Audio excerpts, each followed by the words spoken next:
This week's videos are sponsored by ACORNS, the money app that makes it simple and cheap to make small yet significant investments. What is going on there, citizens of the Reject Nation? How are you feeling today? I ask because we're here for the final episode of Daredevil Born Again, Season 1. Now, of course, before we hop into giving our honest reaction, our honest thoughts, the way to do that is we first got to be honest with where we're at currently. That is how you get to truth when experiencing. So I'll start with Aaron. Aaron, how you feeling right now, man? Oh, man, I'm feeling good. I've been in the kitchen, throwing down, making bagels, making ice cream. Excited to be here with the boys, watching Daredevil. You got your shirt on. I got my shirt on. Andrew's got his legs, his thighs, his socks out today. Coy's over there being coy. Look at his blue-ass shirt. Can I say that this early? I don't know, but I'm excited. Woo! Guys, what's up? That's good to hear, man. Happy to feel the enthusiasm. Andrew, how you feeling today, buddy? I'm not going to mention how my day's going because I don't think that's what we're supposed to be saying with our feelings. So I'm going to say I'm excited and I'm also sad at the same time. Excited because I'm expecting some Punisher and Daredevil going down, which since season 2, it's like my favorite part of this show. So I'm excited for that, but I'm sad because I love Daredevil so much, so I'm just sad that I gotta wait another year for it. So that's how I'm feeling right now, Greg. Feeling good, Andrew. I'm feeling great. It's great to hear. It's good to hear. Coy, how you feeling, man? Real roommates. I'm feeling good. I'm a little tired. I've been going nonstop for a bit, and my body is starting to feel it in my bones. My marrow hurts, but I have been looking forward to this for quite some time. I'm a really big fan of what Justin and Aaron have done on their episode specifically, so having the finale in their hands gives me a lot of hope, a lot of joy, and I've really been enjoying this journey with you, gents, so I'm excited to see it culminate in a finale, so anticipatory exhaustion. How are you feeling? I appreciate that, Andrew. I'm feeling good right now. I've been in kind of a rush, tired, focus mode, and then I realized I was leaving the video a second ago, and I was like, all right, and then it hit me right here now. I need this right now. I feel like I need this. I would like to zone out and take in this show that we had waited for so many years and experience the final episode, and I'm already excited for season 2 because you know it'll be a marked improvement. With that in mind, guys, let's get into business. You know the business first. Leave a like on this video because it does help us out in the algorithm and it helps promote future videos, helps promote this video, helps us out a ton. Hey, subscribe and click that notification bell. I think we're going to have some plan to do some finale talk, Coy, right? I'd like that. All right, here's the coin I decided. We're going to take questions from you guys about Daredevil Born Again. It could be about this season, the upcoming season. We're going to do our podcast a day early, so leave your questions down in the comments below and keep a lookout for our upload on Thursday. Patreon is a great place for us, especially the past couple of months. I do not mean this in any hyperbolic way. We have been privy to many a copyright claim. 3 came in this morning, part of the rush. So with that in mind, Patreon has been a great way to help offset some of these monetization problems we have been having as of late. And on top of that, too, is where you get the full-length reaction watch along, where you get to sync up with your own copy of Daredevil Born Again, including any other movies or TV shows that we do cover here. So it's like we're on the couch with you in the living room, experiencing the entire thing from beginning to end. Also, patrons get a discount on the Reject Nation shop material, such as what Aaron pointed out, this Fisky business over here, this great seller Daredevil hallway hazard. Of course, the tees that they're rocking right now. We also got an Omni-Man inspired Make Earth Great Again one, Fantastic Four Richards Roach, and we got a whole bunch, and any one of them is a great way to show your support, represent Reject Nation. On top of that, too, does go to help support everyone's, payments here. So yeah, guys, go support us in any way you can, or just watch us and keep doing that. All right, guys, let's experience this finale together. A lot to build up to. Man. Yeah. What happened to that? I hope Bullseye Next season? murders all of them. I think Foggy might come back this episode. Really? Witness protection. That'd be awesome. The building he was shot in front of is a comic book number where Foggy fakes his own death. I actually told that to Aaron. I was like, should I tell that to Coy? I think it might be. That was a cool transition. Nice. 1 year ago. Oh, we're going back. That is what 1 year ago means. We're about to get Fogalicious. The whole FBI corruption scandal agent Nadeem Mulvat. Oh, they're Nadeem? referencing it. It's why my husband was acquitted. It's only fair it should benefit you too. I'm so glad they mentioned Nadeem. He knows about this. I haven't seen my husband in a while. Both abandoned by Fisk. You want me to kill someone? Can feel the drugs he's on.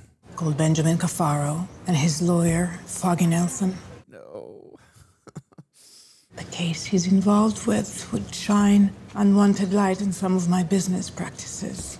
It has to be soon, in the next few days. And it's kind of crazy. Her first foray into darkness was getting Poindexter to take somebody out. Also, white Kingpin suit. I'm offering you a chance to get your mind back, your self. This is no way to live.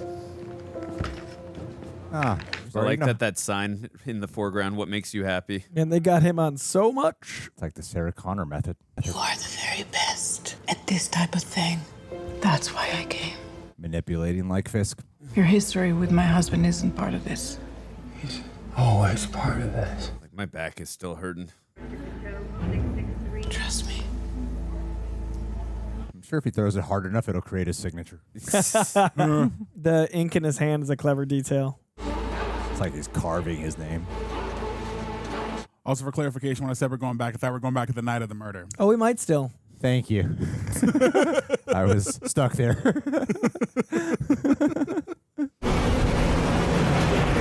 Back to that blue color again. Yep. His vision. Oh, and her red contrasting against the blue. So good. Cool. Wow, awesome POV. I still can't believe they went there. Seeing the crosshairs of Bullseye's symbol, but it's actually the crosshairs, but knowing it's his POV, it was really fun. I liked that. This brought it back to the pathos of Poindexter because he's pretty much been villain. Yeah, I do bad things. And this episode reminds you of a very disturbed individual. It's so crazy. Wilson Bethel could have been Captain America. Really? He auditioned like 3 rounds, and wow. they kept him on the short list. That's how he I ended know up with Bullseye. I know Krasinski was really close too. Yeah, he actually Krasinski actually put on the suit. I think Wilson Bethel did too, but Krasinski was in like the final 4. I could see Bethel being captain. I mean, I'm glad Chris Evans was, but I could see him. Nice to see you again, Peggy. That was a good Wilson Bethel. I understood that reference. I hope you did. My Captain America to your almost Captain America. Just saying. It's very good. It's very good. Bring back the yellow suit. Ketchup and mustard. Come on, Justin and Aaron. Direct this episode. Yeah, we're gonna direct. We're gonna be see down. Give me faith. It's gonna be. Give me faith. The next name. Give me. Yes! For a Correct. good one. Yes! I bet he goes to church at the end of this one. I hope so. And his I mom's hope gonna it be ends there. in a church. Hope we see his mom. Karen? Oh, that's a bad. That's a, oh, damn. Heather, you okay? Fine. Give him a break. He just got shot. Fisk? You saved his life? I heard someone scream gun and I just reacted. Poindexter? Fast liar.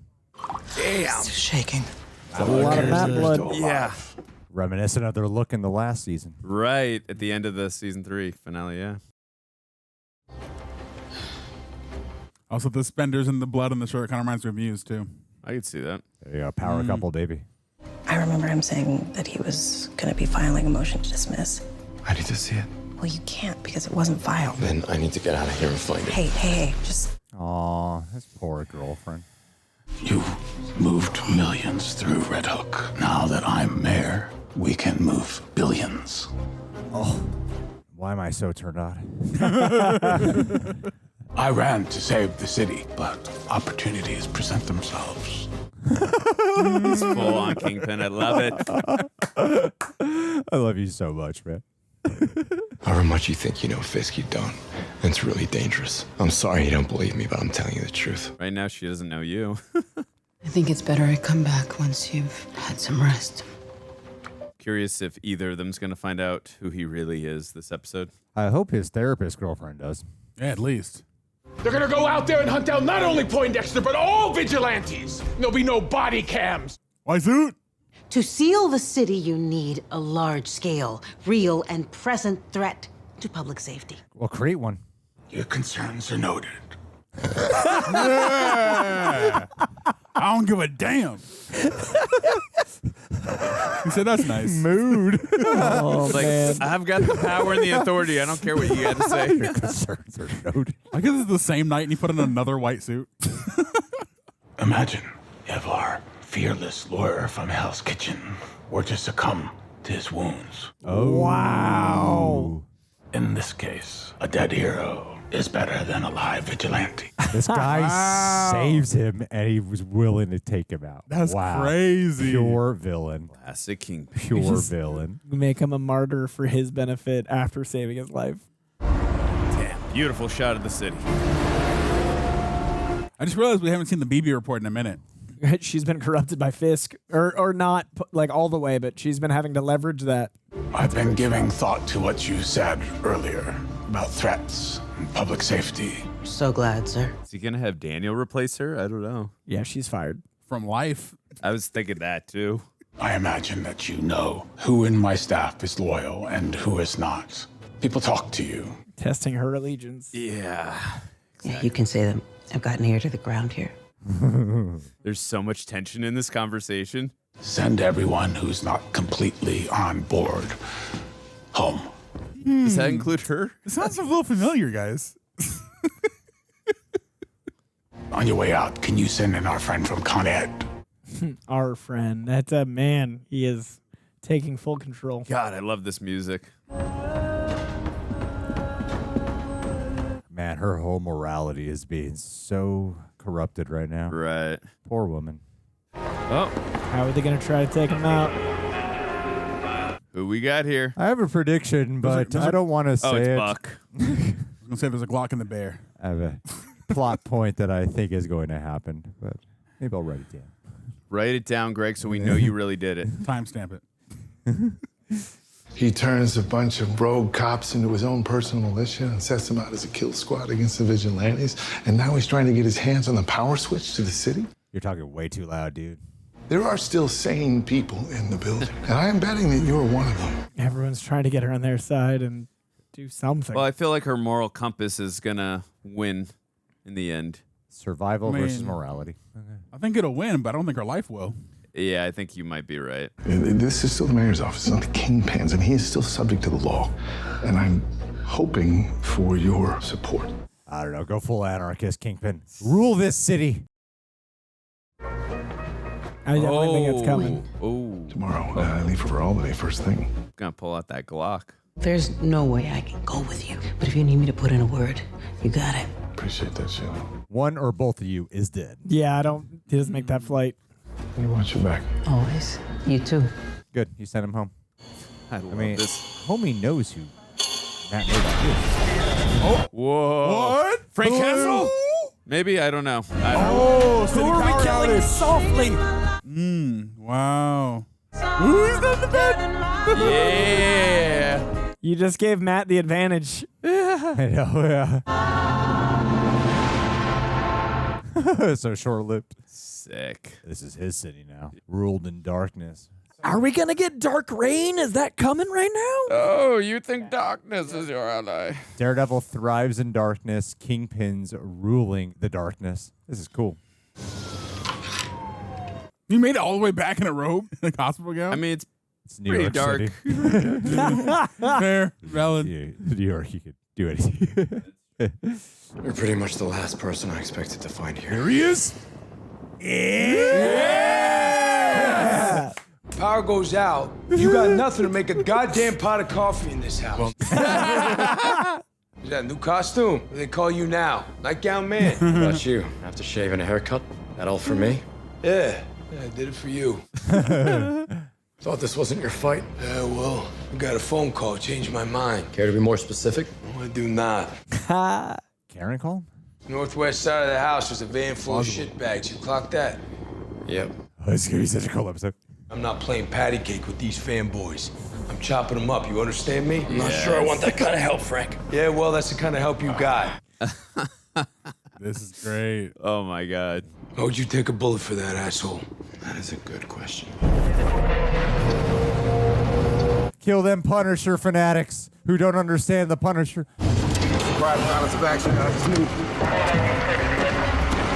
Palpable tension is incredible. The cameras on the door.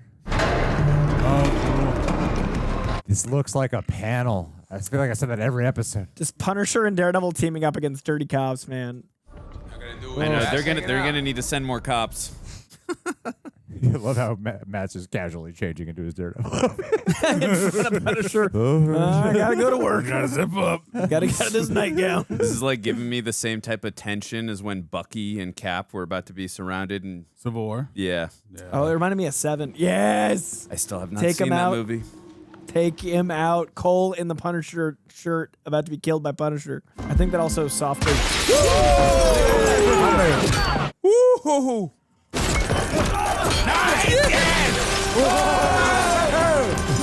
Yeah, the real one. Yes. Ow! Jesus Christ! Overkill. Oh. Dare you besmirch my name? Yes! Through the wall. That's awesome. Damn, Bernthal. Oh, Bernthal.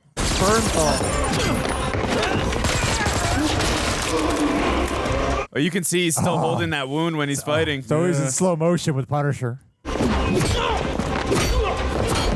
It's absorbing the violence. Yeah. Oh my God. Oh God.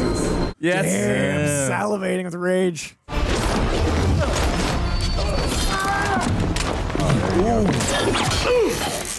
Yes. Oh. Man. You gotta let Frank take him out. That's cool. This is when everyone clicks off the reaction. Punisher bullet. Hey, we found your guy. Chess piece that killed White Tiger. Yeah, Hector. Yeah, just thinking that. That yours? Yeah, you recognize that? You killed Hector, yeah. Ooh. Don't do it, Matt. Do what you gotta do. I still am on. I can die easy. When you hit him, they get up. When I hit him, they stay down. Do it, Red. Oh, the devil on his shoulder. Come on, he's right. Not worth it. Not worth it. No, Frank. No. How about him? He worth it? I'll get you. What is wrong with you? Shut up! Grenade. Huh? Run! Oh! I'm so happy. Oh. Damn. I love this. Jesus. This is a freaking Punisher and Daredevil. This is awesome. And on, man. Matt's apartment was just decimated. And Cole's dead anyway. And Cole's now dead, yeah. Yeah. Wow. Wow. I forgot, were all his suits in there? Yeah, and all of his neighbors. Oh, yeah. You're an asshole, Frank. Oh, the variety photos. The thing they didn't need to spoil for us. There it is. Yeah, a girl. Welcome back, McPage. Oh, they're reunited too. Welcome back. Get in. Nice to see you. How is Matt still cock blocking Frank? After all these years. I love their relationship with Frank and Karen. You've been prettier. What movie does this remind you of? This one? Yeah. Terminator 2. Come on. Dan. Pick up the pace. Pick up the pace, goddamn. Oh, when they go to the gas station? Call Frank. I have detailed I files. heard Poindexter escaped. Frank and hopped on a plane. Even in this moment, like him looking back and Karen taking care of Matt instead of... You okay over there? Never been better. This episode feels the most like the Netflix series. Yeah, I was thinking that for sure. Nothing in this world a good cup of coffee can't fix. You want a cup? No, thank you. 1 cup, 2 cups. Penny and dime. How about you, Red? You want some coffee? Got any oat milk? Good job. Listen to Karen. Turns out it was a hit on Foggy. Vanessa Fisk hired Poindexter to take him out. I missed something back then. The files have been in storage as far as I know. You be my eyes? Anytime. Let's go. Gang's back together. I know. Karen brings so much, man. Realize Fisk will be coming for you, too. All right. I'll tell you what. If he does, I'll put a bullet in his fat head. Inspector Gadget bullshit? It's not for me. Inspector Gadget bullshit.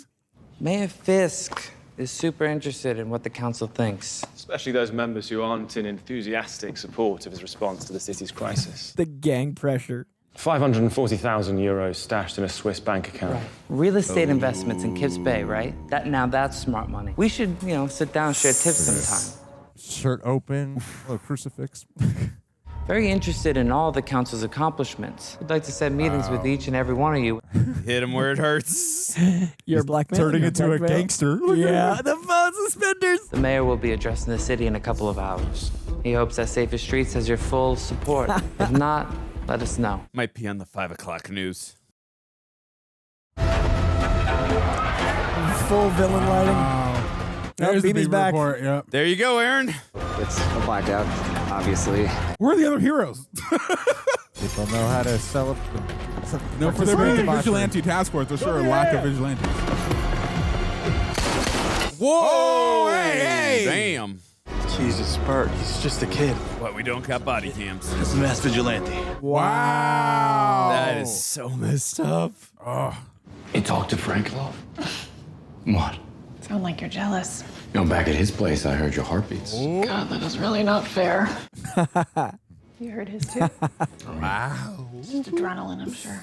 You hear mine when I saw you? Yeah. Adrenaline, I'm sure. It's so good to have Karen back. Man, I know, she really does. Yeah, brings so much. I packed this one. Avocados at law. Yeah! Foggy was really drunk one night and I was stupid. It somehow became avocados law. Oh, my heart is smiling. Seriously. It's like we're taking the Netflix show out of the box. Like, this is so special. I know. I'm glad you're back. Us too. Yeah. That's like that was a speaking line for the us. audience. Yeah. Red Hook Charter 1855. Holy crap, it's a free port. Oh, and Kingpin knows that. Vanessa has used the port to store art for years now. I mean, if it's a free port, she's doing it without customs, without taxation, without fear of seizures. She could launder money legally. Right. And now our mayor is building a new complex there. Got it. Okay. Now this makes more sense. Madripoor. This is about the Fisks building their own city-state. Let's go see This what they're tower, hiding. baby. ADR line, baby. To make sure the audience understands, we're going to see what they're hiding. Fall back to Red Hook. Let's go hunt. Copy that. Falling back to rendezvous 1. Come on, you care. Come on, Frank. Yeah. Oh, I'm so excited for season 2. This episode feels so right. I know, man. Really does. Really does. Oh, God, yes. And the red illuminating him right then and there.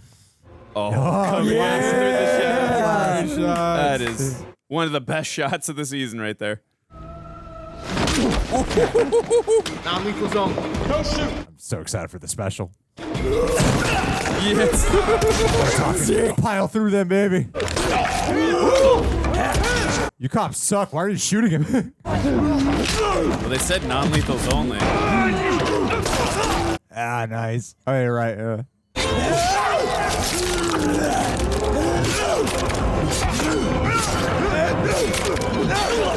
Jeez. No.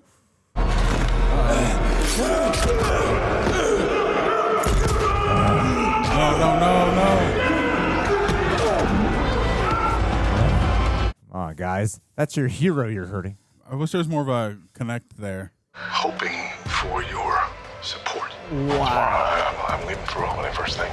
Of Oh, course he's no. bugged. No way I can go with you. But if you need me to put in a word. Dude. I guess you guys were right. Fear won. Yeah. Fear. Of course he Yeah. has the place bugged. Yeah, she was too scared. Hope his head doesn't go in that door. Mario got sick. Wait, Luke? I haven't seen you in a long time. Not since you were a rookie, huh? It's the last time we're going to see him, too. You part of the task force? The mayor recruited me. Just trying to survive. Yeah, I know. This is a bonkers and amazing episode. Really grew to like that, Commissioner. Oh, Wow. Crazy. we're not worthy. It's an honor to meet you, Castle. I'm a big admirer of your work. These guys fucking idolize you, man. They all do. You don't say. You know, you'll never get away with this. I'm still the goddamn commissioner. New York is standing with Matt Fisk. Is he going to do it himself? I think he might. Set an example. He hasn't directly unalived anybody this season. Yeah, you're right. You never stop being Kingpin. You can't. You admire me? What do you know about me? This is fascinating, the parallels between the Commissioner and Frank here. You know how I see the world? I will fucking piss on you if you were on fire. You got that? Sorry to hear that, Frank. Are you? Yeah. This is menacing as shit. Ow. Not so bad. No, you can't do that. He's gonna crush his head. We will keep He's gonna tear his head off.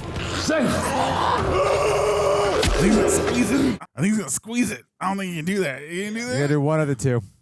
We will not let anyone. Yeah, good, yeah. Wow. His eyes are popping out. Yeah.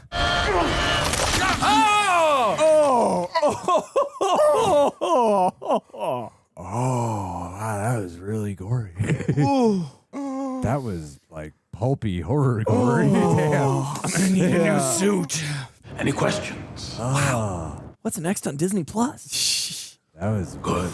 Yeah. Wow. I'm Wilson Fisk, and you're watching Disney Channel. I challenge you to watch that in slow motion. Man, that was intense. That reminded me of like the goriness of With the Door and with the Russians. Yeah, but you actually see. Yeah, no, I know. That's probably worse. Oh, wow. That was nuts. You go in there, you will die or you will kill. Now you're hurt, you will not survive. Is that what you want? Gotta save him, man. But you can't beat him. Not like that. You have to be smart. Go to the stars, Matt. Gotta make a choice, Matt. Do you remember I once asked you what it was like living in the darkness? Do you remember what you said? It's not dark. It's like 1,000 suns. The importance of her, the way she elevates him. They're at a port, Greg. What does this remind you of? My home. Lethal Weapon 2. Keep up, Greg. I like We're that gonna he's take in New this York city now, back, not just Karen. Hell's Kitchen. Where we start? We need an army. An Any army. of the other vigilantes? Defenders. Please call the defenders. Oh, my God. What's about to happen? Whoa, that nice was transition. sick. Matt saved the day off screen. Time jump. I would like for you to be my administration's commissioner of mental health. What? Say no, please. It would be my honor. No. Mayor Fisk. She's at a really bad point in her relationship with Matt, so. Oh, Commissioner of Mental Health? What? While facing rampant lawlessness, Commissioner Gallo, he chose to resign. You got his ass killed. All vigilante activity is illegal, and it will be dealt with accordingly. We want the Registration Act. Curfew is at 8 p.m. Damn. Authoritarian, man. And in the immediate future, New York City is under martial law. Wow, he could do that, huh? Never forget, I love New York. That smile again. After the accident, I thought God had taken my sight. When I grew up, I came to believe in an exchange. The recast young Matt. Yeah, I figured that other kid's way too old. Oh, we just got some cops that don't want to follow. Oh, there's Cherry. The system isn't working. Wow. Oh, put them in cages. Corrupt. How inhumane. So inhumane.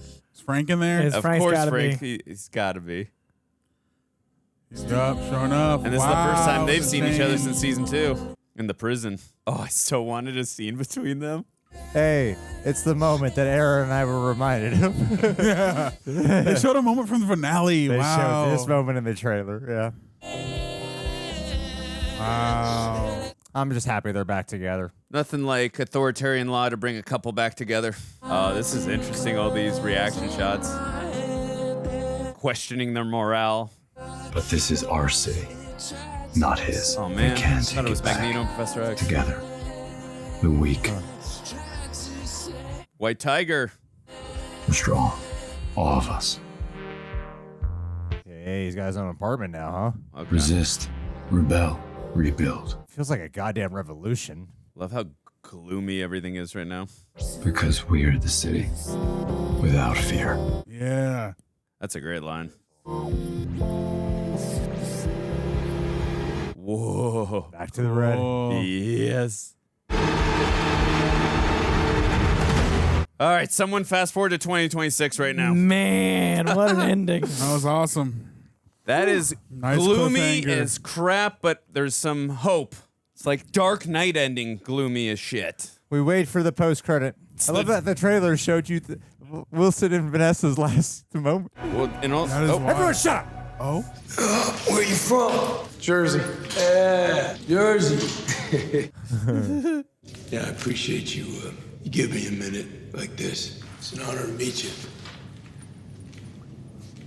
Don't do it, man. Thank you, Anthony.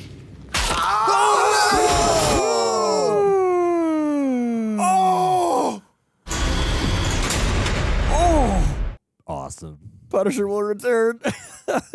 Awesome. God. Oof. What is going to happen in his special? My God. Yeah. Michael Bendis was the consultant. Yeah, for so everything. that's great. Interesting they put him in a position to get captured, then to immediately have him break free. Hey guys, I've hit a point in life where I realize time flies. And if you're not intentional about your future, it sneaks up on you. And my whole life, the advice was always start investing when you're young. Start investing when you're young. And if you grew up like me, nobody really teaches you how to do it. And by the time you realize you need to, it either feels too late or too complicated. That's why whether you're a total beginner or are already investing elsewhere, ACORNS has been a genuinely helpful tool. It takes the pressure off and makes the process simple. You don't need thousands of dollars. You don't need a finance background. You don't need to read a book. ACORNS rounds up your everyday purchases and automatically invests the spare change into a diverse portfolio built by experts to match your goals. So especially if you're just getting started, it's one of the most beginner-friendly apps out there. So many people will tell you that, and it is true. And if you already invest, ACORNS is still a smart way to stay consistent and make sure you're putting something aside regularly. I've been through many panic attacks.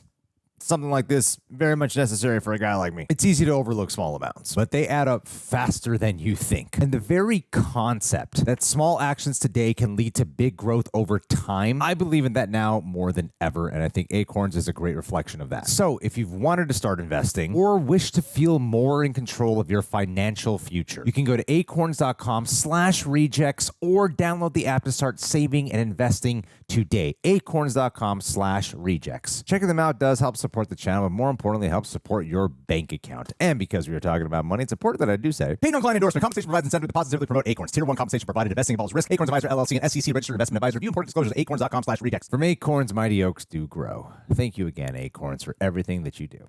That guard's a dumbass. Yeah, he said he knows everything about him except how he operates. Yeah, but the inevitable decision he's made. All right, ladies and gentlemen, first thing I want to say is Prepper. Good job editing down those highlights. Yeah. It's a pain in the ass to put this one together. All right. Well, we watched Daredevil finale of season 1, and I know that people got up a specific time to get out of here, so let me see. Okay. We're good. Well. If you haven't bought a shirt, shame on you. I want to persuade people through making them feel bad. And Catholic if guilt. you're not buying shirts, really, you're hurting this country. As a whole. Coy, I'll start with you, man. Whoa.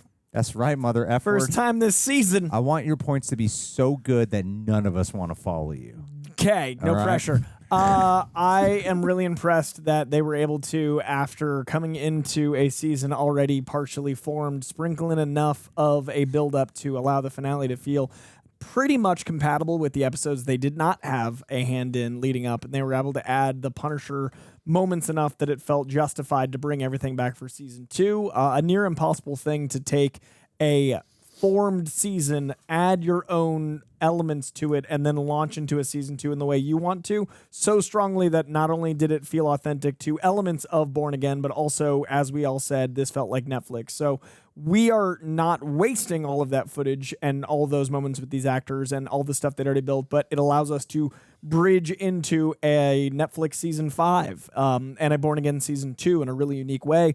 It's also really incredible that all these actors fell right into lockstep with each other again. As soon as they were on screen, the tension with Deborah Ann Wall and the incredible John Bernthal, the way the Matt dynamic with Frank also allows for a different feeling of Matt and Karen, and I love that every beat felt so authentic to the characters we know and love in a way that we didn't get in some of the middle episodes, but those middle episodes got to be utilized to build on everything else. It was like somehow taking a Connect set and a Lincoln Log set and making some sort of masterpiece. Like it was really impressive that only one episode to me didn't feel right but the things that happened to that episode still made this stronger. So I have so much faith in what season 2 is going to be. I hate that some expressions have been used so often that they feel meaningless and like nothing, but I immediately know my review is going to be called "We're So Back," because I actually feel the TikTokification moment of my heart right now. We are so back. This is really wonderful to feel the Netflix world come back in a way that I love, because we had the most violent moment of Kingpin maybe of any of the portrayals of Vincent D'Onofrio. We earned that return of Vanessa and Wilson. We earned the return of Karen Page. And though I would have preferred not to have needed the left and right turns, I think it was justified to allow the actors that had already filmed all their hard work and the other stuff to get, sprinkled in. I love that we got to have, Foggy's death mean something by having Karen come back. I love that we got to have John Bernthal's take on Punisher feel more authentic to what he's going to do and earn that special. And overall, I think that served the supporting cast of the Born Again team better, because now I actually am curious about the other attorney. I'm actually curious about what Cherry's going to do. And I think it's going to make the ensemble stronger, because now we've gotten kind of the Avengers thing with the Defenders. If they come back next season, that's going to feel like a big street level return of something. We're going to have supporting cast members potentially blending in with the, Karen and John, Punisher and Karen and all those things. So this built to a culmination that's going to make the second season feel bigger, which is what you want from a sequel. So all of that to say, what I thought we were going to get with Registration Act, we got with martial law, we got with Mayor Fisk taking power. I love the Freeport idea. I love how this all played out. And I think that now when we have, vigilante illegality in the second season, that's going to beautifully tie into where we ended with Miss Marvel, where we end with certain events that I think Thunderbolts are going to end with, where everything is coming together. I've been saying for years, Marvel had an impossible task of setting out a 10-year plan, and for 10 years, oh my God, somehow most of it worked, and yet, when it didn't, they were able to pivot. The next 10 years, it has felt like, whether it's a pandemic or a writer's strike or any of these other things, a lot of things have gone awry, and they haven't been able to fix things as quickly or as succinctly. This, to me, feels like the beginning of everything going back into a rhythm of feeling concise and organized, and all of that to come out of two versions of a show meshing together is really impressive storytelling with characters and actors we love. So I just want to give love to everyone above or below the line that brought Matt back. Wow. Well said. Who wants to follow that, guys? You let me go first. Guys. I can go. Are you sure? Positive. I enjoyed the season. Wasn't that? No. Obviously we all have our own unique perspectives going into this show, and Aaron hated it. I despised it. No, I'm just kidding. I really enjoyed it. I still feel. Well, first, before I get into that, I'm gonna go to my positives. I think the way this finale was executed was incredible. The return of the characters that we grew attached to in the Netflix show. It was a great return to capturing that feeling, capturing that history, and acknowledging all the things that came before, even down to Ray Nadeem in the beginning, which I never thought they would address again. But I'm happy they were finding a way to strengthen those through lines to make this feel like a proper season 4. I think that all of the things we've been building to, they found a way to make it feel fluid and bring it all to a point where it all means something, even if we didn't get a chance to capture it all in the fullest extent that we would like to have. Now, I think that where this finale ends, in comparison to other finales we've had for Daredevil, I think it is the most that feels like a part 1 to a 2-part story, which doesn't bother me, but I feel, though, I overall prefer the tightness of a season being its entire season rather than part 1 to a part 2. But if they're going to do that, I feel like it was well executed, because it does ramp you up for the stakes, which we're going to experience in the second half, which allow us to put us in a different frame of mind for how we're going into a season 2, because it seems like it is we are truly the underdogs in this scenario. And I feel like we felt that within the last season of Daredevil, but I feel like it's going to be on an epic scale. It captures this intimate crime thing about Daredevil while making it epic with the production budget and the Marvel money of Disney. Now, I think that it's interesting that we have all this history that was established in the Netflix show. You feel it here, but you somehow, even in that, like, because I know this is supposed to be like a soft reboot, so you want new audiences to be able to come into this. And I don't know if it's my own biases, but I feel though the episode we had here with Karen alone, I felt more attached to their connection and the dialogue between their closeness than I ever did with Cherry or with McDuffie.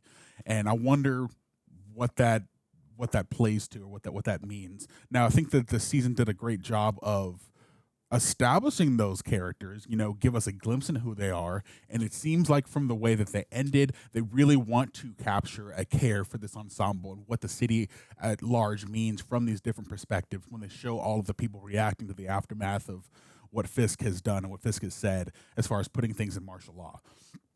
And I hope that with there not being a transitional direction for how they had to kind of pivot within this season, that we do get to expand and honor all of these characters that we established within this season. Because I do want to know about White Tiger's niece more. I do want to know McDuffie more, and Cherry, and even that cop that was there, which I was surprised to see. I like that we are in a position to now capture the heart of the city in a more intimate way, because we were rebelling against the top with Fisk, with his corrupt team. And sadly, that Heather's a part of that, which is a bummer. And I'm wondering how that's going to impact Matt and her's relationship, because it kind of seemed like we didn't really fully address the status of their relationship in this. And I also enjoyed that we are seemingly now putting more credence and more heart and more awareness in touching the fact that he is of a Catholic background, which is something that for me has been largely missing from this season. But yeah, overall, I enjoyed it. I can't say that I'm in love with it over the moon, but I think this is a great start given the circumstances in which this show was conceived of. I think the way that they were able to pivot and tell a complete story under the circumstances was very well done, and I'm excited to see how they do it from having their hands in it from the beginning through the end to complete their vision. I feel like Born Again is about the creators at this point. Like, I feel like this show is Born Again. Like, Totally. the actual show is from the ashes of, the show being canceled, and then the other Disney Plus version. Like, I feel like Daredevil Born Again is not about Daredevil. It's about the show itself, which is interesting. It was born again twice, born from that original conception, then born again with the new direction. Yeah, right? It's interesting. Crazy. Intrusive. Hey, do I have to follow that too? Well, really, you're just following Coy. Oh, okay. Fellow geek check. Yeah, no, I agree with a lot of what both of you are saying. Also, too, I hope I don't sound like a dick when I say this, but I really hope that these two directors get to direct as many episodes as possible. Obviously, I want as many directors to be able to allow creative freedom and to be able to get their opportunity to direct episodes, but these guys just did such an incredible job. So I want to give them their props, first of all, because it seems like I enjoyed their episodes the most. So was it Justin? Right? Justin Benson, Aaron Moorhead. Incredible job. I loved it. So first of all, I just wanted to give them their shout out. I want to start off really quickly on Michael Gandolfini. I know he didn't get a ton of screen time, especially the last two episodes, but I got to say, throughout the season, I enjoyed the more power he usurped in his position. I like that he gained more confidence. You know what I mean? So I really, the way he was dressing. Yeah, for sure. But I like that, and also I like that visual narration. I like the way he was emoting that too. And like again, you heard that through some of his dialogue too. But I think like it's more the power of the performance from Michael Gandolfini. I really liked that a lot. It was a really nice touch. And again, that was classic Wilson Fisk channeling through him as well as one of his subordinates, where like they were having that council meeting trying to get the martial law, and they're like, this kind of sounds like a martial law or whatever they were saying. He's like, well, you got these euros in the Cayman Islands, whatever he said, and I'm like, again, I love that manipulation and that he knows all. Wilson Fisk knows everything about everyone, and like this is like classic Kingpin. And I love that it channels down to the subordinates, and I also love too the theme of this episode, questioning of morale.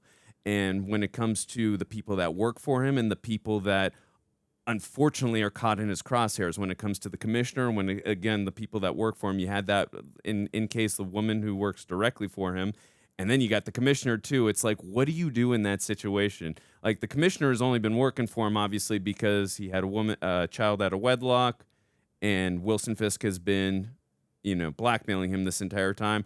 The other woman, she's just fearful of her life. So it's like, I understand the counterbalance there. And she was just doing that to save her life. But again, I like that. I love those reaction shots that they get at the very end. Like, they could have chose not to do that. But again, that really grounds a show that, like, with superheroes, it really grounds it in reality. And I really appreciate that they take the time to show those reaction shots. So I thought that was really good that they were doing that. I even thought that was interesting to show with Buck as well. Like, because to me, this whole time, he's come off as, like, kind of just cold-hearted. So to actually show with some, like, this guy, does he even have a moral compass? Like, I thought that was fascinating to even go that route as well. I do agree with what both of you guys are saying. The whole time, this episode at least, felt so much in spirit to the Netflix show. I even forgot we were watching a Disney Plus show. So I really appreciated that. But again, I'm glad that they do their own thing. But at the same point, I like that this was able to do its own thing in terms of, in the season 1 finale, you had him fighting Kingpin. It was this grand old finale. In season 2, you had them fighting the Hand. And then with what happened with Elektra and Punisher helping out in season 3, again, fighting Kingpin, blood on the picture again, big old grand finale. This one, again, we had that nice big fight with Punisher and Daredevil. Freaking awesome. Graphic, again, in the spirit of Netflix. But then it kind of subverts your expectations in terms of it's this gloomy, a la Dark Knight ending. But there's a little glimmer of hope, which I'm like, okay, this is interesting. It's a nice cliffhanger and makes me want more. But again, that's, in real life, we don't always get the happy ending. So I like that they did something different and didn't, go the Netflix route of here's big, spectacle ending. So I like that they tried something different here. And, sometimes too, I think a glooming ending can, really hit hard because like I said, in real life, we don't always get the happy ending. So I think that was an inspiring and interesting choice to go with. And yeah, I just thought in regards to the rest of the episode, I thought Vincent D'Onofrio, again, just channeling, he's full on Wilson Fisk again, or Kingpin now as the mayor. I just really thought, again, he just knows. I love how that counterbalance, too, that he's able to channel when he's in the public limelight on camera. He's able to tone it down. And then when he's off camera, he's like, you are just scared as crap from him. Like, that is just, again, the power of Vincent D'Onofrio. He's like so damn perfect for this role. I love him so much.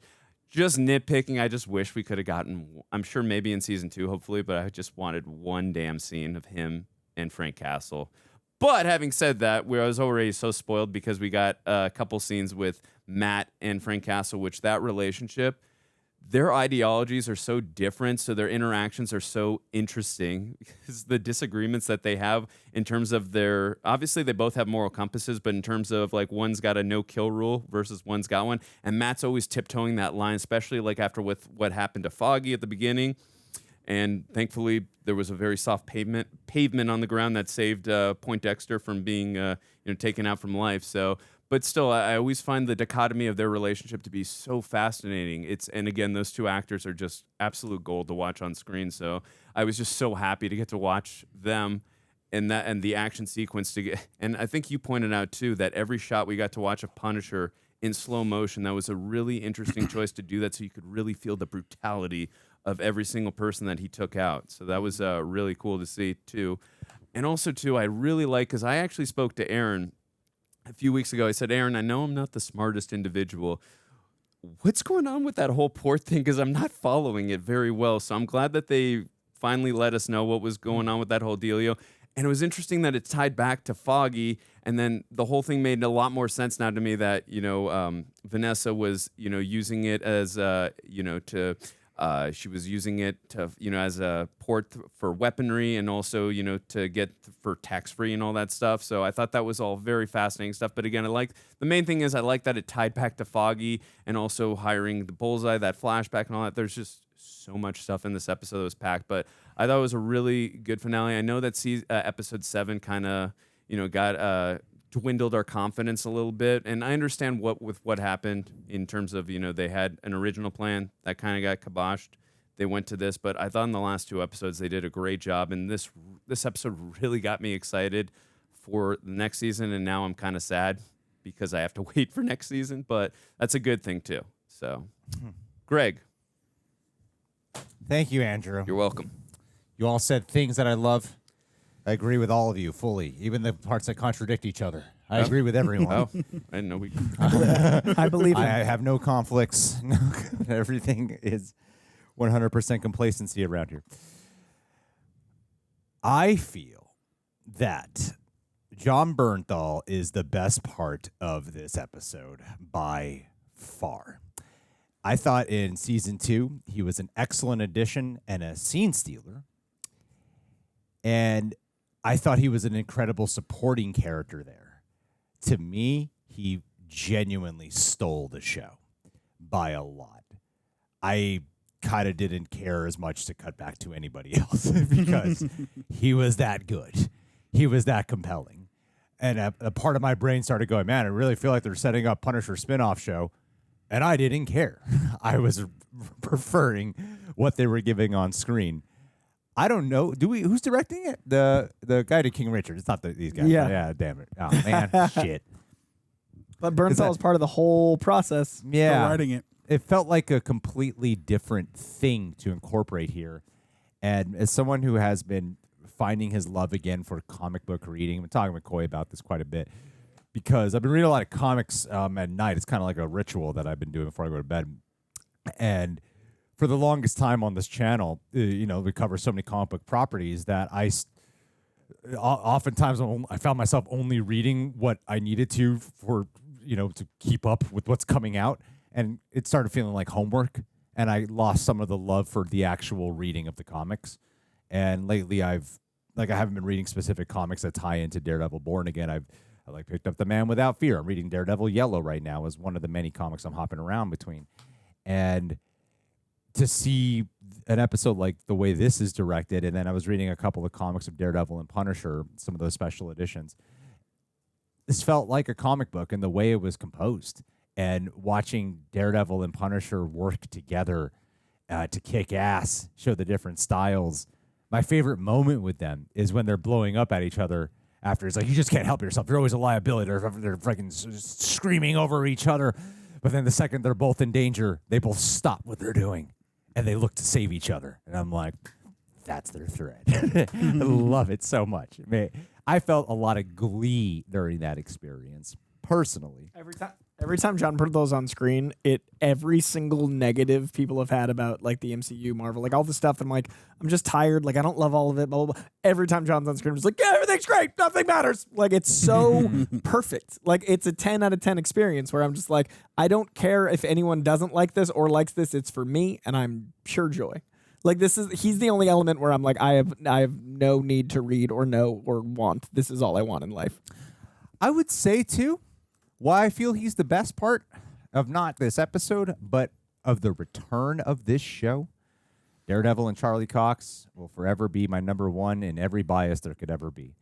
He feels genuinely like the one who has been truly carried over and continued over from where we left off in the Netflix. Maybe not the actual Punisher season 2, but in terms of like where he was in the Daredevil world, he feels genuinely brought over. And it doesn't feel like they're trying to like work any seams or anything like that to weave it in. Even when he's tied down and looking at the cops and just taking in their bullshit, so much is being said in his stares and his little grunts and his little Jesus Christ. Like and that rage yelling dude, no one does it like John Bernthal. It feels it doesn't ever feel like they're trying to recapture. Sometimes you get it with Daredevil, I'll be honest. Sometimes with Daredevil himself, I feel that way. I feel with the Fisk. show. Fisk especially. Fisk especially. Like, even as brutal as that kill was, I don't quite know the words yet, guys. There's something that doesn't quite hit as hard as the door smash. This is more gory. This is more violent. But something hits a lot more on the nervous system with the door smash to me, I feel like that was a lot more primal. He feels like more in control here, and I like the man baby who always seems like he's gonna go over the edge when he never quite reaches that here, but he still captures that energy. Because that violence felt like a boy within in the last one, and it was being pulled out of him because it was like a love thing. And here, I don't know, it's like making an example. Yeah, like it's not personal. They cut to a shot of him feeling like he's super betrayed by him. I'm like, why? it's this guy. He's the only one who you should probably suspect is not going to be on your side. I feel like with John, he's got more in his life. Like he's only gotten better as an actor. He's only gotten more captivating. He's always had that immediate presence. But even like his show, he talks with cops, and he's talked with cops that have arrested people that are now doing, like, he literally had a cop and someone who was committed of a felony that now do a podcast together on his show and talked about that system. And like, I feel like the more John Bernthal learns about the world, the better Punisher he is. And I feel like the older his kids get, the more he identifies with the loss of children. So I feel like there's just so much like there's just this, it was always a river, but now it's like the Mississippi of emotion and turmoil within John Bernthal. And shameless little interjection. At CinemaCon, I got to talk to John Bernthal about a few different things, including the accountant. And in talking to him, there are some actors that are like very, commanding in their presence that it does translate to interviews, some that doesn't. John Bernthal is one of the best listeners and articulates what he has to say at the same time. And I think that's podcast training. I think that's, how commanding he is. But it's really interesting to talk to someone who is fascinated by conversation that is also super intense and focused, and you see the man processing. And I feel like you get that in his performances because he accumulates all of the knowledge and everything that he's gleaned since he's played Punisher last. And I feel like we feel the weight of that in the 7 years with him, as opposed to some other actors are like, and no disrespect, but some other actors are like, they're back to work. John Bernthal's like, I've had 7 years of blank, blank, blank, blank, blank, and it shows. And I think that's so special and unique to him. Yeah, no, he is that guy again. You definitely feel that. I hardly agree. He's the one who didn't feel like he was trying to recapture the guy. He just was the guy. Fully agree. Karen Page. What a disservice it would have been. I actually was hoping your theory would come true, that Foggy would come back. Because Foggy is such yes? What is 266? Now I'm like curious when they showed 266. Look it up while I'm talking. In the storage unit, right? Look it up. Getting through my points. Karen is no, you're gonna be sorry. Karen is. I know what now that I said it like that, I know that probably sounded like a thing you have to say sorry for. But Karen, to your point, Aaron, about with finding their names, Cherry and lawyer woman Duffy, Kirsten.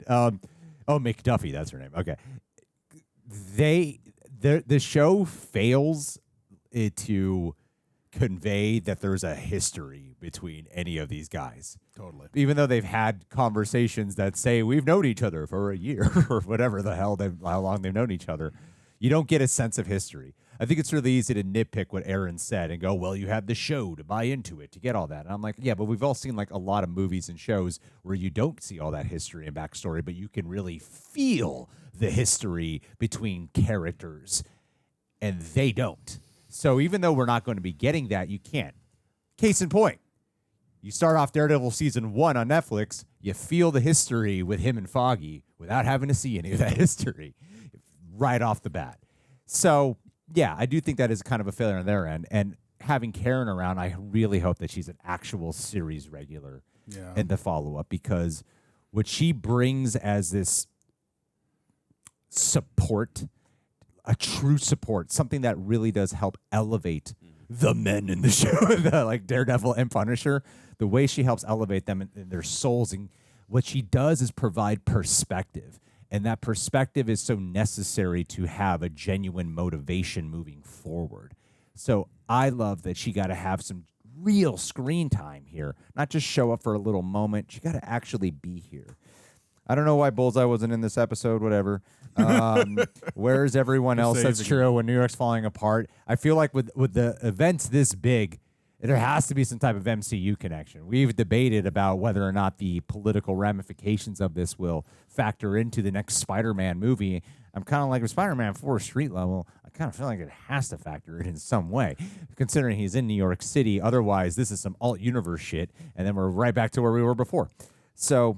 yeah, you want to say something? Oh yeah, just a quick interject. I was wondering while it was happening. I was like, okay, who's in New York right now? I think it's only Spider-Man and Kate Bishop, because everyone else is like other places in the world. But yeah, you do get the sense that this should be a bigger thing, and I'm curious to see how much of that's going to be explored. Given we have the Defenders potentially coming back, but also season 2 is going to be 8 episodes as opposed to 9. So hopefully it gives everybody room to really grow in addition to adding whatever new characters are going to put in. Dude, awesome. Yeah, agree. Andrew, you're allowed one interjection now. No, I was gonna say, yeah, I would have loved, especially in the darkness, to see Peter use the Peter tingle. So I agree with you. It was really missing in this episode. But yeah, I'm curious if they're gonna explain where Spider-Man was in this episode, because I was thinking that during it, like, this is kind of a pretty serious event that usually happens with shared universes where something happens. I'm like, yeah, where are other people? So. One more thing. We may not get it for years because it just came out in an interview as of the time of recording this that Wilson Fisk can't appear in movies and then Spider-Man can't appear in TV. So I don't know if we'll ever, you're right. Could be a stone. Which is great. This is great stuff. I love to hear it. Really Where was Kate Bishop? Really happy. Like Greg Fittis, please. No, this is helping me. Actually, I feel like finding a new style for this kind of conversation would be helpful. Okay. Here we go. This is the most politically reflective thing of the MCU shows in a while. It is undoubtedly, get ready for it if you're here and you voted one way. Fisk is Trump. It is not really subtle at all. And you're watching a criminal rise in power in New York City, affecting the streets, and then watching how people compromise their moral integrity out of fear, that they placate and they become a servant to evil. I love that. I love that they decided to go that route, honestly, because like when you see with, I suck at everyone's name. What is the name who was talking with the chief and oh, I don't even remember. I don't remember her name. The one she intentionally did not side with the chief. Forgot her name. Black Chief of Staff lady. Black Chief of Staff lady. Yeah. Her entire, I think she is so emblematic of that symbol because the entire time while she's working with Fisk, she's constantly the one trying to be like, yeah, let's steer away. That's illegal. Let's not do that. I don't think that's a good thing. And at the end of the day, she succumbs to fear and she gives into the authoritarian figure that if you don't abide by his rules, you're out, you're dead, you're nothing. So, and then watching like what's happening in the streets, and it's funny because there was this giant protest in New York City against the president of the United States, and then to see this what's happening here in this episode of what's going on in New York City, I think it is reflective. Yeah, I mean you can't really shy away from it, and I appreciate that the show did something with it. Does this sometimes come at the cost of subtler storytelling? Definitely. Do I feel like Wilson Fisk is as strong as he was in the Netflix series? Absolutely not. But I appreciate the boldness to actually do it and to do it, and it weaves in a way that actually feels natural. It doesn't feel like they're only doing it to be Trump allegory. It feels natural because it still feels like a Kingpin thing that would occur and go down. So to use an actual organic way to reflect a real life thing is crucial. And to be talking with Daredevil about it, that like we don't have to give in to fear because of one man, because of one tyrant. We will be able, if we band together, we are the city. We are America. We are the ones. We, like when you hear people talking, I think I talked about some podcast recently. I think Bill Burr was talking about it, of like how people are like, I got to leave this country because of like Elon, because of Trump or something like that. And a lot of times it's like, why do we give into fear like that so much? Where we like this one person has to leave, and then we watch shows like this where we could chalk it up to escapism entertainment. And there's so many movies and shows that over the past year that we've been watching here, where you go back like years and years, movies from years ago that were like, hey, here's what's happening in the world today, and it's only worse now. And so you see something like this, and it's easy to chalk it up to entertainment. But then you don't pay attention. You turn a blind eye. You lose sight of caution when these are like cautionary tales in some way, and it's only going to get worse. So I don't really know what to do as a citizen of this country. I don't really know what I could do. All I know is voicing what you believe to be like truth to yourself and is right and okay, and somehow having this. I don't know. I'm losing my train of thought. Getting a little heated right now. Honestly. Coy, you got anything to that? Andrew, you got anything to that? Yeah. One time none of you guys are fucking interjecting. I do. Freaking political. I And you do. guys are like, I'm going to be quiet now. No, you were making good points. I think her name is Sheila, Chief of Staff lady. That's number one. Number two, in regards to the scream off, I want to see John Bernthal and Hugh Jackman do a rage off with their voice. Like I always said John would be a good Wolverine if he wasn't Punisher. I would agree with that. I will say too, in regards to your guys' points, I thought great points in regards to Cherry and Kirsten McDuffie. Yes, we continuously hear lines that they have that history, and you just never really feel it in that dynamic. Having said that, I do like the starting point that we've gotten with these characters. I think, again, to compare to the Netflix shows with what we got with Foggy and with Karen, we got to spend so much time with those characters, and also with Foggy and Matt, we got a lot of flashbacks with those characters as well. I think, again, just my suggestion. I'm not a writer, but I would maybe just spend more time with those characters, have more interactions with Matt and with Kirsten. I would maybe, too, let her have... I mean, because we know Cherry knows his secret. I would maybe give her that info at some point. So I don't know in regards to that. One other thing I do want to point out in regards to this episode, I kind of mentioned it while it was happening. A lot of these episodes, we've seen the parallel building back up to when Vincent D'Onofrio, or rather Wilson Fisk, is turning back into Kingpin, and same thing with Matt turning back into Daredevil. You see the parallels working back and forth between them. Also, too, between the relationships, how like his relationship is breaking apart with Heather, his is getting back together with Vanessa. So I loved all that, but I thought it was interesting because we didn't really see that many parallels at all, really, between Wilson Fisk and Matt Murdock in this episode, but you did see it with the Commissioner and with Frank, when one of them's being interrogated, I guess, by the fanatics that love him versus Wilson Fisk about to, take him out of life. I thought that was, again, a very fascinating choice to show the parallels between these two guys who serve. I mean, obviously, Frank used to serve the law, or I mean, he was in the, in Afghanistan or whatever, but still, now you got this guy here too. But again, one's in a situation where he's about to die, and then another one's in like he could do this all day type of thing. Yes, Captain America reference, but still, I thought that was interesting to show the parallels between these two characters in that moment. Well, and they're both in front of cops that, a commissioner that leads these cops versus the Punisher who isn't wanting to lead these fanatics. Yeah. And I really like that they parallel the two of them, that like one did not want to be representing them and one had been representing them in different stages of law. Mm-hmm. Also, Daredevil 266 is from the incredible Nocenti John Romita Jr. era of the comic. And what I think it parallels is that issue takes place in a bar where it's called A Beer with the Devil. And it's a really contained issue about the current events going on in New York. And people are literally seeing Daredevil just sitting at the bar in a humanizing way. And it's in an era of... It was a really interesting era in comics where New York felt like a character in the books. And at the time, a lot of editorial was in New York. So a lot of the writers, artists, and people making the comics were in New York. So the comics felt like the crime era of New York when crime was really, really bad in the city. And this issue, I actually, now that I saw the cover, is one of the most emblematic of New York being a part of the time of the writers and artists putting their conversation of how to solve these problems. So I could be reading into it, but it's interesting that this ends at Josie's and 266 had been earlier. Daredevil, A Beer with the Devil. It could be cool to see how the people of New York are trying to rally behind him in order to go into season 2. Again, could be me reading too much, but it's pretty cool. Guys, you heard it here from Coy first before New Rockstars. Ha! Daredevil 266. Get it before it goes up by $7 in value.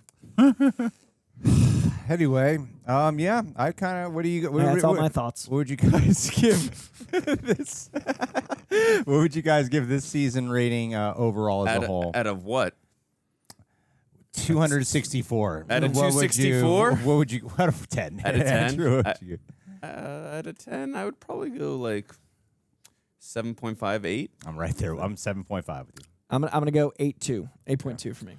Oh, I think I'll also go 7.5. I just wish they ultimately would have used Heather Glenn and the other supporting cast more. But yeah, hopefully they do that in season 2. But yeah, I'm about I'm at a 7.5. 7.5 solid. Yeah. Like this is a great episode. It's one of the greater episodes. Sure. But is it so great that it improves the flaws along the way? there's not a lot of them now. Like it's still like, no, those flaws are still very much a flaw. Because sometimes you do get to the end of a season, and you're like, oh, now with all of it suddenly flows perfectly. But nah, there's still some bumpy roads. Is there any other final thoughts anyone wants to share? I think, in spite of the fact that I enjoyed, I think this is the weakest season of Daredevil, but the upper echelon of MCU shows, which is still weird, right? Great. Yeah, weird, right? Yeah, Daredevil's that good. Yeah. Like even the worst of Daredevil is better than the most of comic adaptations. Yeah, 100%. I thought the ending of this was very inspiring and poignant. Definitely. In a lot of ways. It reminds me that like leaders are supposed to make sacrifices to serve the people, not sacrifice people to serve themselves. And I thought it was a very beautiful way to wrap it up, to show where Wilson's going and how cruel he is. Because don't get me wrong, watching fictional Trump is way more fun than real life Trump. And fictional Trump, I love. I love this version because Vincent D'Onofrio is so good, and and I like that the master manipulator, even getting his wife there, where Vanessa seems like she doesn't really want to do this anymore. That she doesn't want to be. I think they've been alluding to that a lot, that she doesn't really want to be partnered with him. And in some ways, she's part of the cage as well that they're walking through. And I like the inhumanity he brings of the people in cages. It's so evil and fun. Need to get Vincent D'Onofrio a Fisky business shirt. Just saying. For real though. One more thing I wanted to say. The black chief of staff lady is kind of like the Ray Nadeem of this season, where she realizes she's like in insurmountable odds, so she has to succumb to the circumstances. And yeah, in a lot of ways, this season kind of parallels season 3 with Trump Fisk having these insurmountable odds. But it ends at the middle point of where season 3 ends, and you can tell this is supposed to be a larger story. But yeah, that's the end of that. Anyway, guys, thank you so much for being here. What did you guys think about Daredevil Born Again? Did you have a great time? Did you enjoy this post talk? Are you mad that crypto is behaving like a dog? Leave your thoughts down below. Crypto's so cute. It's okay. It's good to distract people with things like that while, they do their other really harmful things. We'll see you guys soon. Have a great rest of your day.